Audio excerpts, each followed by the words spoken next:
We've been crying about this for 4 years, and I think that, now the crisis is here. School district superintendents are going to have to make some tough decisions if Governor Cuomo's proposal for school aid passes in Albany. Most local districts would get an increase right around the state average of 3%, but others would see yet another cut. Good evening, I'm Renata Steele. I'm Scott Cook. Thanks for choosing Twin Tiers tonight, HD. When the governor first came out and said he was raising state aid statewide, everybody thought that was a really good plan, but the governor's plan will give less money to 159 New York school districts, less money than they got this year. That's right, and that's 1 in 5 districts statewide, including some in the southern tier. WENY-TV's Tanja Rekhi spoke with some local superintendents and joins us with their reactions. Tanja? Bernard and Scott, Governor Cuomo's budget is the first in years that doesn't cut school funding overall, but most districts still face tough decisions, even those getting more state money. And if we continue to take the monies out of the reserves at the rate we are, we will not be solvent.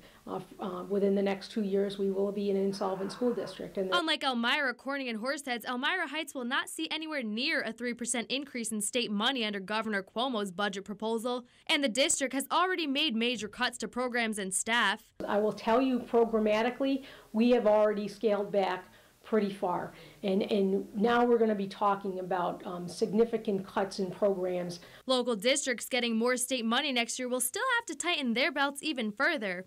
It does increase the approximate aid about $300,000, so we're happy to have that.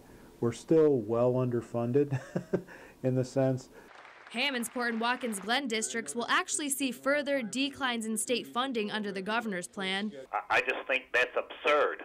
So obviously there's a flaw in the formula. Watkins Glen Superintendent Tom Phillips told us the district's pension and medical benefit costs are up almost $900,000 this year. The loss of more than $100,000 in state funding means a budget gap of $1 million for the next school year.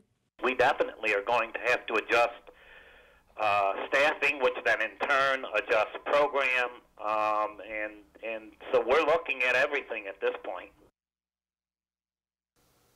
The Senate and Assembly haven't even proposed their versions of the budget yet, and Watkins Glen Superintendent Tom Phillips says he'll be lobbying lawmakers to change the aid formula until they do.